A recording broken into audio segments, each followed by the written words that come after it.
우리 교회는 예배가 몇 번 있습니까? 한 번 있습니다. 네. 여러분, 예배는 한 번으로 족합니다. 우린 그 한 번으로 드리는 예배를 전심을 다해서 드려야 돼요. 교회가 예배가 많으니까 예배가 우스운 것 같아요. 여러분, 우리가 예배를 반듯하게 바르게 진심으로 드리지 못하면 예배가 우리 삶을 바꾸지 못합니다. 예배 바르게 드리지 못하고 삶이 바뀌는 것 기대 못합니다. 하나님이 왜 우리에게 예배하라고 하신지 아세요? 마음과 뜻과 힘을 다해 하나님을 섬기라고 하는지 아세요? 그래야 우리가 바뀝니다. 그러니 지금 우리 교회에 이 토대를 마련하는 것과 같은 여러분들이 이 예배를 반듯하게 바르게 드리는 본들을 보여주셔야 합니다. 무슨 말인지 아시겠죠? 시간 맞춰서 오십시오. 시간 맞춰 늦지 마시고. 네. 오늘 말씀 보시면 예수님이 예루살렘에 입성하신다는 소문이 온 사방에 퍼졌어요. 헤아릴 수 없는 수많은 사람들이 마치 왕을, 자기 마을로 입성하는 왕을 기다리듯 그렇게 기다리다가 드디어 예수를 보고 성 밖으로 나가서 예수님을 맞아드립니다. 본문 12절 13절을 보시면 사람들이 손에 종려나무 가지를 흔들면서 예수를 환영해요. 그러면서 호산나 찬송하리로다. 주의 이름으로 오시는 자여. 그렇게 이스라엘의 왕으로 예수님을 칭송하면서 환영하여 맞아들이고 있습니다. 지금 이 예수님을 맞아드리는 사람들은 이 예수가 예루살렘에 들어오면 그가 성취할 어떤 큰 일들을 지금 기대하면서, 큰 역사를 기대하면서 예수님을 왕처럼 맞아들이고 있어요. 성 밖으로 나가서 예수님을 맞아들이는 것은 큰 귀인이나 왕을 영접하는 행위입니다. 그들은 직접 이스라엘의 임금이여 하고 예수님을 외치고 있습니다. 진짜로 제자들은 이런 상황을 미리 짐작했을 거예요. 그래서 예루살렘에 오르기 전날 어떤 일이 일어납니까? 예수님의 제자들 중에 야고보와 요한이 우리가 저 예루살렘에 가서 하나님의 일을 이루면 하나는 당신의 우편에 하나는 당신의 좌편에 세워주십시오 했던 이유가 바로 이런 상황들을 그들이 기대했기 때문에 그렇습니다.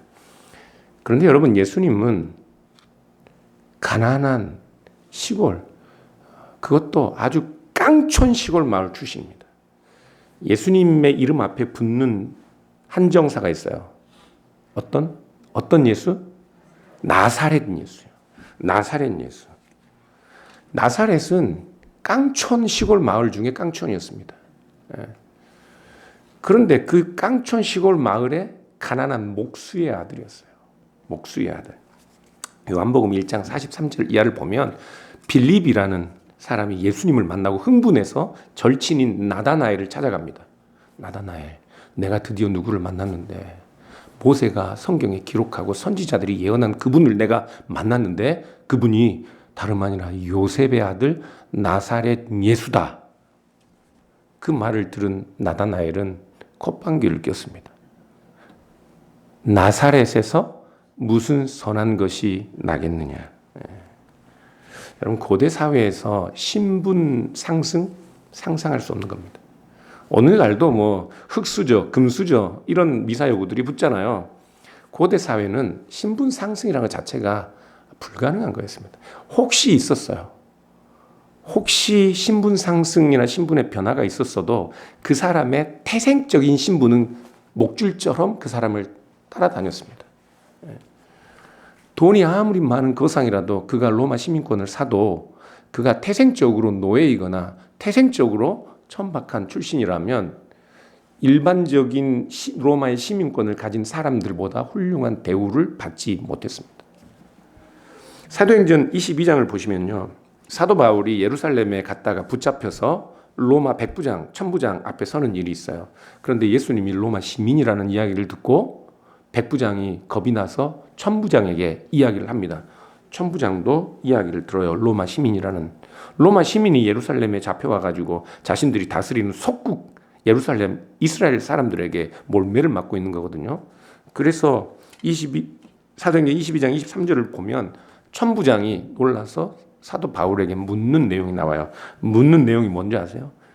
나는 천부장, 돈을 많이 들여서 로마의 시민권을 샀는데 너는 어떻게 로마 시민이냐? 사도 바울이 나는 태생적으로 로마 시민이다. 태생적으로. 그래서 이 천부장이 로마 시민, 태생적인 로마 시민을 결박한 것이 두려워하는 그런 내용들이 나옵니다. 나사렛 예수 출신 성분을 가리키는 말입니다. 그 예수에게는 전혀 우리가 기대할 만한, 흠모할 만한 것이 없다는 사실이 나사렛 예수예요. 그런데 유대인들은요, 메시아를 기다렸습니다. 메시아는 로마 사회에서도 헬라어로 그리스도라는 말인데 유대인들뿐만 아니라 유대인들의 메시아, 헬라인들이 말하는 그리스도는 같은 의미입니다. 로마 사회에서나 유대인들이나 메시아, 기름 부음 받은 자, 그리스도라는 말은 이 세상에 존재하는 이 모든 문제를 즉시에 다 해결하고 우리가 기대하는 그런 번영과 안녕을 가져다 주는 그런 존재였습니다. 그래서 로마에서 기름 부은 자, 메시아는 어떤 사람들에게 해당이 될까요? 밖에 나가서 큰 전쟁에 승리한 자, 아니면 가이사와 같은 그런 왕. 유대인들은 로마의 압제로부터 자신들을 해방해 줄 큰 위대한 권력자나 아니면 랍비들 중에 모세의 말씀이나 성경을 제대로 풀어서 모든 사람들에게 이 한데 모아 그들이 꿈꾸는 부국 강병의 나라, 하나님의 나라, 다윗의 제국을 세우게 하는 그런 사람이라야 메시아, 그리스도였습니다. 그런데 예수님이 어디 출신이라고요? 나사렛 출신이 어떻게 그 일을 감당하겠어요? 재력도 없고 집안 배경도 좋지 않은데. 나사렛이라는 동네에서 무슨 훌륭한 랍비가 나올 수 있겠어요? 그런데 지금 예루살렘에 입성하는 이 예수를, 나다나엘이 콧방귀를 뀌었던 그 예수를 수많은 사람들이 성 밖으로 몰려나와 호산나, 다윗의 자손이요, 호산나, 이 말은 Save us please입니다. 여기 나가 붙어서 그래요. 제발 우리를 구원해 주십시오. 이스라엘의 임금이요 하고 외치고 있다고요.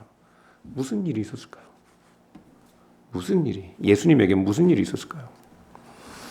얼마 전까지만 해도 요한복음 8장을 보면 예수님께서 자기 자신을 아브라함보다 먼저 있었던 사람, 그래서 하나님과 동등된 분으로 여겨서 사람들에게 돌을 맞을 뻔합니다. 그리고 10장을 가보면 예수님을 따르는 사람들이 있는데 예수님이 병을 고치는 그런 사람들이 예수님을 따를 것 아니에요? 예수님을 믿는 사람, 따르는 사람들은 유대교회에서 출교시키겠다는 선언을 해요. 유대교회에서 출교한다는 말은 그 사람들의 생존권을 보장하지 않는다는 이야기입니다. 지금 그런 상황인데 12장에서는 모든 사람들이 예수님을 이스라엘의 임금처럼 그렇게 영접하고 있어요. 오늘 17절, 18절을 볼까요? 무슨 일이 있었는지 설명하고 있습니다. 나사로를 무덤에서 불러내어 죽은 자 가운데서 살리실 때에 함께 있던 무리가 증언한지라. 이에 무리가 예수를 맞음은 이 표적 행하심을 들었습니다. 사람들이 이미 죽어서 며칠이 지나 썩은 냄새가 진동하는 나사로를 다시 살려내신 예수님에 관한 이야기를 들었습니다. 안 믿어지죠. 안 믿어져요.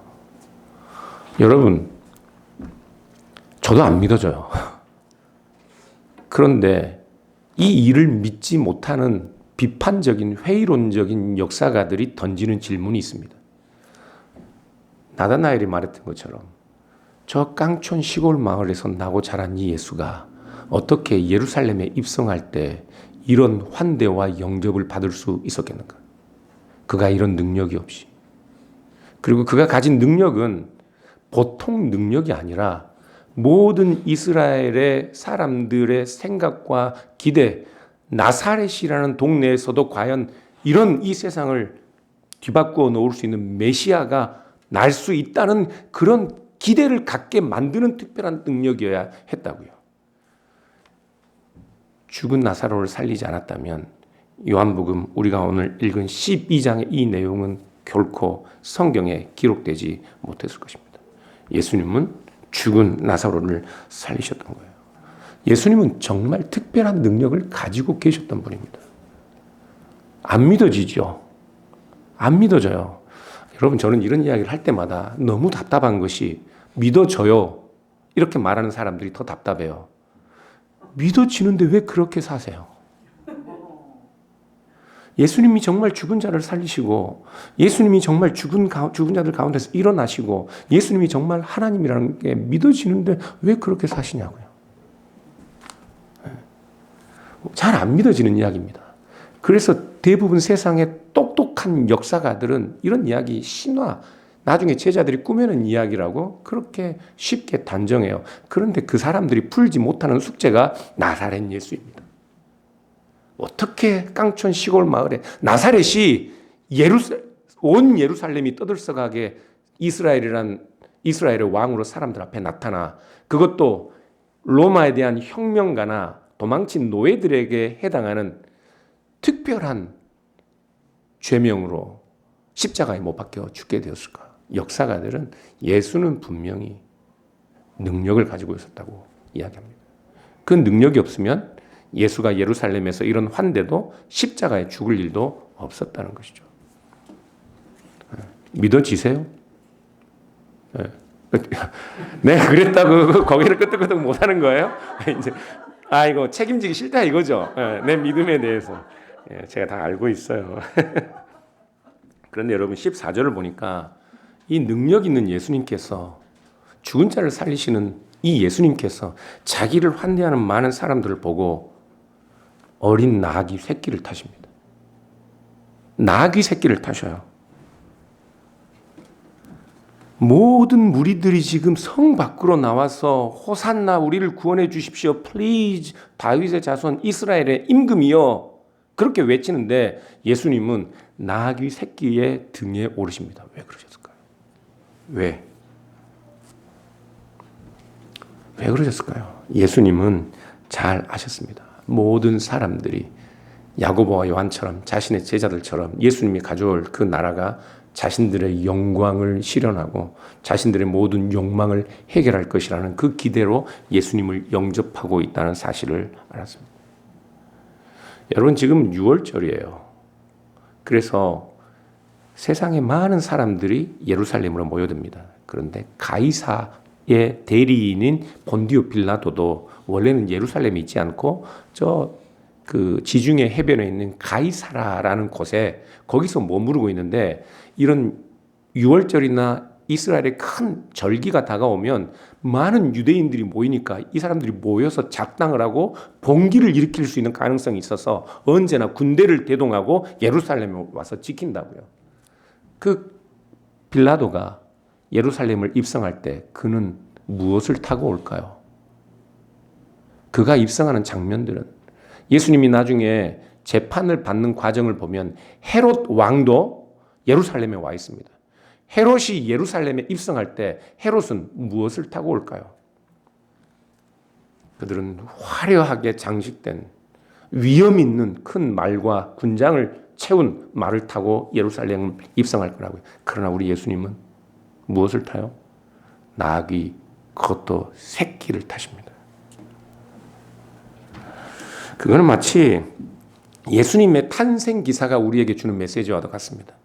세상 만물을 지으신 하나님이 자기가 지으신 세상, 자신의 소유인 이 세상으로 들어오셨는데 맨 처음 들어와 자기 몸을 의탁한 곳이 어디였어요? 마태복음을 보십시오. 저 동방의 귀족들이 별을 보고 예수님을 찾아옵니다. 예루살렘에 가서 이스라엘의 임금으로 나신 이가 어디 계시뇨? 예수님은 어디 계셨습니까? 누가복음을 보십시오. 가이사가 가이사의 평화를 약속할 때 예수님은 온 우주적 평화를 선언하는 것처럼 저 변방의 목동들, 가이사가 약속하는 로마 팍스 로마나, 로마가 보장하는 그 평화에는 전혀 들어갈 수 없는, 참여할 수 없는 저 변방의 양들을 치는 그 목동들마저도 예수님이 가져오는 평화 안으로 초대하시기 위해 나신 온 우주적 통치자, 온 세상의 임금이 어디에 계셨습니까? 짐승의 구유에 자기 몸을 누이셨다고요. 하나님은 이 땅에 들어오시면서도 온 우주적 통치자요, 이 모든 것들이 자기의 소유이면서도 이 세상에 들어오실 때는 가장 낮은 자리, 가장 천한 자리에 자기 몸을 의탁하셨습니다. 하나님이시면서도 어린 아이로 오셔서 사람들이 자기의 생명을 보존하죠 지키지 않으면 사람들의 손에 자기의 목숨을 의탁하는 그 연약한 자리로 오셨다고요. 하나님의 무기가 무엇이었을까요? 하나님이 이 땅에 오셔서 예수님께서 세우시고자 하는 하나님 나라, 그 하나님의 나라를 세우는 무기가 뭘까요? 하나님은 그것을 연약함으로 선택하셨습니다.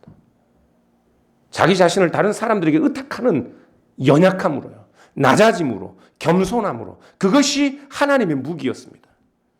하나님의 무기. 요한복음을 헬라어 본문으로 보면요, 14절에 중간에 접속사가 있습니다. 예수는 한 어린 나귀를 타시니 라는 말인데, 이 14절하고 13절 중간에 접속사가 있어요. 이 접속사를 영어 성경은 and로 번역했는데 헬라어로 보면 but으로 번역해도 됩니다. and로 번역하든 but으로 번역하든 예수님께서 14절에 한 어린 나귀를 보고 타신 이유는 그 앞에 나오는 이스라엘 유대인들의 예수님을 향한 열렬한 호칭, 환송 때문에 그랬다고요. 환영 때문에. 예수님이 일부러 타신 거예요. 많은 사람들이 예수님을 향해 갖는 그 기대 때문에 그 기대를 꺾기 위해 나귀 새끼를 타셨다고요. 만일에 예수님께서 힘있고 단단하게 생긴 나귀나 말을 타고 눈에 살기가 가득한 기세등등한 제자들의 호의를 받으며 예루살렘을 입성하셨다면 얼마 지나지 않아 사람들이 컨트롤할 수 없는 봉기가 예수의 이름으로 일어났을 것입니다.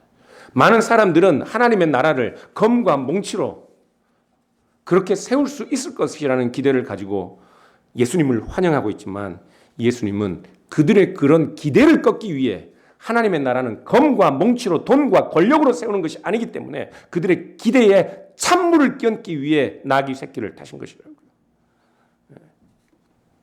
제 이야기가 아니라 레이몬드 E. 브라운이라는 아주 유명한 신약 신학자가 있는데, 예수님께서 나귀 새끼를 타신 것은 유대인들의 민족주의적 열망과 그 기대에 찬물을 끼얹기 위해서 하신 것이다.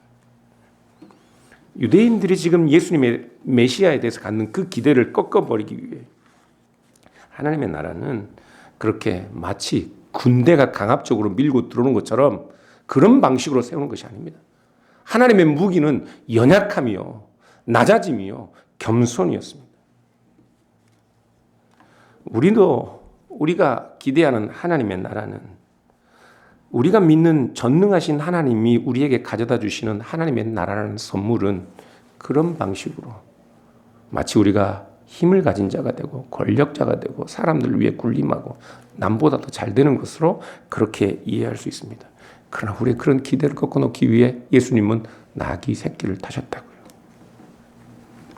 여러분, 만일에 사람들이 기대하는 방식으로 어쨌거나 이 세상에 하나님께서 주시는 번영과 그 영광스러운 나라를 가져오시면 얼마나 좋겠습니까? 그런데 만일에 그런 방식으로 가이사의 그런 무력이나 헤롯이 가진 그런 돈과 권력으로 이 땅에 하나님의 나라가 세워지면 하나님의 나라가 어떤 나라가 되겠어요? 그건 하나님의 나라가 아니라 돈과 권력의 나라가 되는 거예요.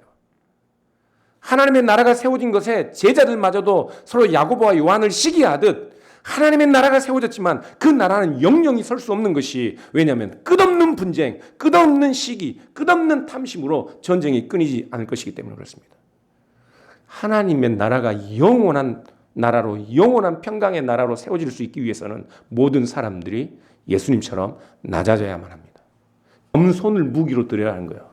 그래서 예수님이 이 땅에 하나님의 나라, 영원토록 우리가 누릴 하나님의 복을 약속하시고 가져오신 그 나라를 세우기 위해 예수님은 검과 몽치, 권력이 아니라 나귀 새끼를 타셔야만 했다는 거예요.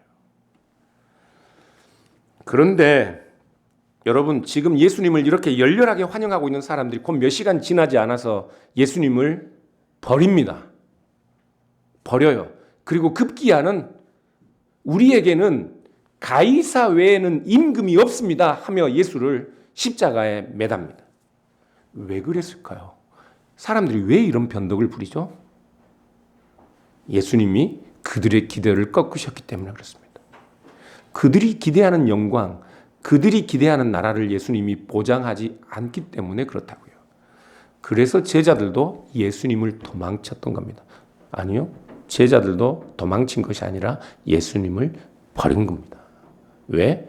제자들도 연약하게 아무런 힘이 없이 무력하게 병사들에게 잡혀가는 예수는 더 이상 자신들의 메시아일 수가 없었기 때문입니다. 버려도 되는 존재였던 거죠. 물론 인간적인 연민은 남았겠지만 그러나 예수는 더 이상 그들의 메시아가 아니었습니다. 15절 16절을 보시면 제자들은 도무지 그때 예수님께서 나귀 새끼를 타신 이유를 알지 못했는데 나중에 예수님께서 영광을 얻으신 후에야 비로소 예수님께서 나귀 새끼를 타신 이유를 알았다. 그렇게 말씀하고 있습니다. 읽어보면 이는 기록된 바 시온 따라 두려워하지 말라. 보라 너의 왕이 나귀 새끼를 타고 오신다 함과 같더라. 제자들은 처음에 이 일을 깨닫지 못하였다가 예수께서 영광을 얻으신 후에야 이것이 예수께 대하여 기록된 것임과 사람들이 예수께 이같이 한 것임이 생각났더라. 지금 제자들이 깨달은 게 뭔가요? 뭘 깨달았을까요? 예수님이 영광을 얻으신 후에야 그들이 깨달았습니다. 제자들이 깨달은 게 뭐예요? 예수님이 얻으신 참된 영광이 무엇인지를 깨달은 거예요. 예수님이 얻으신 참된 영광이, 예수님이 얻으신 참된 영광이 무엇인지 그들이 깨달을 뿐만 아니라 그래서 예수님을 따르는 제자들이 구해야 하는 참된 영광이 무엇인지를 그들이 깨달았던 겁니다. 그래서 이해가 되는 거예요. 지금 요한복음 12장 15절은 구약 성경의 스가랴서 9장 9절 이하를 인용하고 있는 겁니다. 스가랴서 9장 9절 성경 가지신 분들은 한번 펴보세요. 구약 성경 1320쪽인데요.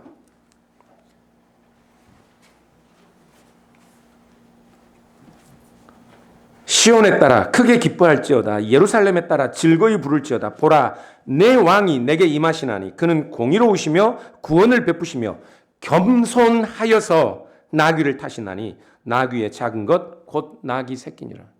왜 나귀 새끼를 타셔요? 겸손하셔서요. 자기를 낮추시는 하나님, 자기를 낮추시는 왕이시기 때문에 나귀 새끼를 타신 겁니다. 그런데 스가랴 선지자는 그것을 보고 크게 기뻐하라고 하는 거예요. 크게 기뻐하라. 왜요? 여러분 생각해 보십시오. 우리의 하나님이 나귀 새끼를 타지 않았다면, 우리의 하나님이 저 군장이 잘 갖춰진 그런 위험스러운 말을 타고 귀족처럼 입성했다면 예수 그리스도께서 가져오신 그 하나님의 나라를 우리같이 출신 성분이 부족한 사람들이 어떻게 들어갈 수 있겠냐고요. 예수님께서 나사렛 예수로 오셨기 때문에, 예수님께서 짐승의 구유에까지 자기를 낮추셨기 때문에, 예수님께서 나귀 새끼를 타셨기 때문에 우리처럼 볼품없는 사람들이라도, 사람들에게 인정받지 못한 사람들이라도 내 인생을 돌아보면 성공한 것은, 자랑할 것은 하나같이 다 하나도 없는 것처럼 보여도 맨날 아내에게 구박받고 말이야. 자랑할 것이 없어. 아내에게도 보여줄 것이 없어. 늘 우리 인생이 부끄럽고 말이야. 내가 도대체 뭐 잘난 것이 하나도 없어요. 제 이야기 하는 거예요. 저는 매일처럼 아내에게 미안한 마음을 갖고 삽니다. 진심이에요. 제가 매일 아침마다 아내 볼에 뽀뽀해 주는 이유가 있어요. 미안해서 그래요. 우리 남자분들 각성합시다. 내가 이게 젊은 사람들하고 나이 든 사람들하고 차이가 이거네. 내가 이런 이야기를 하니까 이 친구들은 나는 젊은 친구들하고 잘 통하는 것 같아. 오 하고 막 박수치고 난리가 아니던데. 젊으시네요. 그렇습니다, 여러분. 만일에 예수님께서 낮은 자리에 오시지 않으셨다면 우리가 어찌 예수 그리스도를 통해서 가져오시는 그 놀라운 은혜에 참여할 수 있겠습니까? 우리는 다 나사렛 출신들 같아요. 여러분, 인구가 지금 80명인데요. 80명인데 80명을 100명이 모여 사는 마을로 환원시켜 보면 지구상에 있는 모든 그 마을의 부의 59%를 6명이 다 차지하고 있습니다. 우리가 좀 잘 사는 것 같죠? 좀 잘 나가는 것 같죠? 우리 다 티끌 같은 존재입니다. 왜 우리가 좀 잘 살면서 만족하는지 아세요? 내가 저 사람보다 잘 사니까. 그런데 우리가 위를 눈을 들어보는 순간 세상은 너무 억울한 겁니다. 그러니까 너무 위에 보고 살지 마세요. 재산의, 이 지구 전 재산의 59%를 6명이 다 소유하고 있어요. 우리 같은 사람은 못 들어간다고요. 하나님의 나라, 하나님께서 가져다 주시는 그 안녕과 번영의 그 하나님의 나라, 우리는 누릴 수 없는 존재들입니다. 예수님께서 나귀 새끼를 타신 이유는 그런 거예요. 그런데 스가랴서 9장 10절을 보면요, 이분이 가져오시는 하나님의 통치에 대해서 설명하고 있어요. 내가 에브라임의 병거와 예루살렘의 말을 끊어버리겠고, 전쟁하며 타는 사람들의 말을 끊어버리겠고, 전쟁하는 활도 끊으리니 그가 이방 사람에게 화평을 전할 것이요 그의 통치는 바다에서 바다까지 이르고 유브라데 강에서 땅끝까지 이르리라. 어떻게 이 일이 가능해요? 땅끝까지 어떻게 하나님의 평화가 세워질 수 있어요?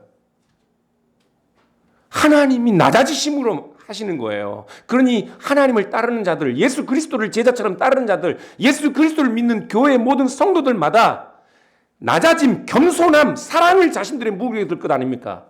그러면 땅끝까지 하나님의 평화가 세워질 것인데, 이 예수 그리스도 나사렛 예수를 수백 번, 수천 번 노래를 불러도 사람들이 나사렛 예수, 어린 나귀 새끼를 타신 예수를 자신들의 하나님으로 믿지 않는다고요. 믿어요. 믿는데요. 그런데 왜 그렇게 사시냐고요.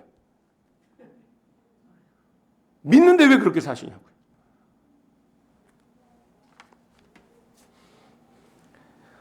스가랴서 9장 11절을 보면 또 이런 말씀이 있습니다. 너로 말할진대 내 언약의 피로 말미암아 내가 내 갇힌 자들을 물 없는 구덩이에서 내놓았나니. 예수 그리스도께서 자기 자신의 언약의 피로 말미암아 모든 억압당하는 자들을 물 없는 그 자리에서 구원해 내실 것이라 그렇게 말씀하고 있습니다. 그래서 나중에 그리스도의 영광, 자신들이 따르던, 자신들이 버렸던 그 예수님이 얻는 참된 영광이 무엇인지를 안 제자들도 이제는 자신들이 더 이상 구하던 그 영광을 구할 수 없어서 자신들도, 바울도 나는 날마다 그리스도로 인하여 죽노라 고백하는 것처럼 죽음을 자신의, 죽음처럼 낮아지는 겸손을 자신의 무기로 삼았다는 거예요. 사랑하는 여러분, 사람들이 왜 예수님을 버렸냐고요? 사람들에게서 오는 영광을 구했기 때문에 그렇습니다. 사람들에게서 오는 영광, 하나님의 영광이 아니라. 요한복음 5장 39절부터 44절에 그 말씀을 하고 있어요. 예수님께서 직접 말씀하십니다. 너희가 성경에서 영생을 얻는 줄 생각하고 성경을 연구하거니와 이 성경이 곧 내게 대하여 증언하는 것이니라. 성경이 예수님에 대하여 증언하고 있어요. 그러나 너희가 영생을 얻기 위하여 내게 오기를 원하지 아니하는도다. 이유가 있습니다. 나는 사람에게서 영광을 취하지 아니하기 때문이다. 사람들이 기대하는 그 영광을 예수님은 취하지 않기 때문이에요. 사람들은 자신들도 영광을 취하고자 하기 때문에 예수님을 칭송하는 겁니다. 그러나 예수님은 그 사람들이 예수님을 칭송한 것을 원하지 않기 때문에 사람들이 예수님을 버리는 것이라고요. 예수님 계속 말씀하셔요. 다만 하나님을 사랑하는 것이 너희 속에 없음을 내가 알았노라. 나는 내 아버지의 이름으로 왔음에 너희가 영접하지 아니하나 만일 다른 사람이 자기 이름으로 오면 영접하리라. 너희가 서로 영광을 취하고 유일하신 하나님께로부터 오는 영광은 구하지 아니하니 어찌 나를 믿을 수 있겠느냐. 서로끼리의 영광을 구하고 너는 좀 높고 나는 좀 낮지만 나는 또 다른 사람보다 높고 서로의 비교적인 그런 상대적인 영광들을 구하면서 하나님으로부터 오는 인정과 영광은 구하지 않는다고요.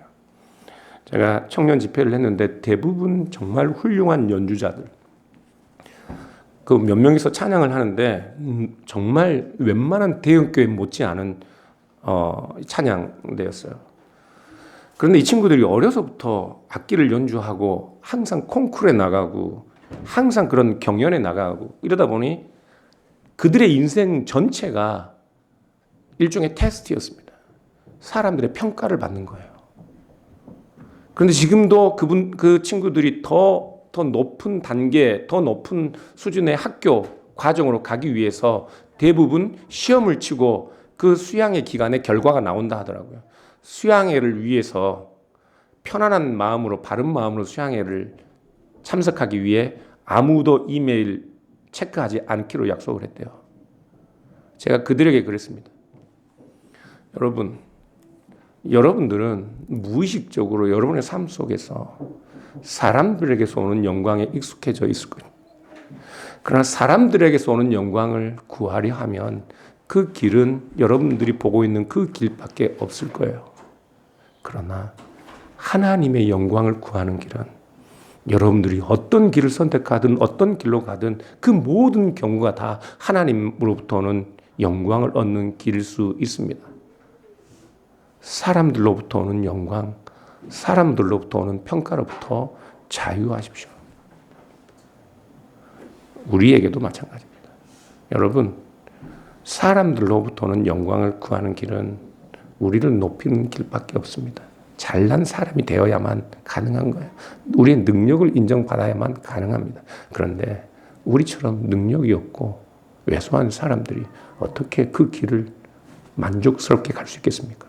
그러나 그 길 말고 우리가 어느 길로 가든지 하나님으로부터는 영광을 구하는 길은 있습니다.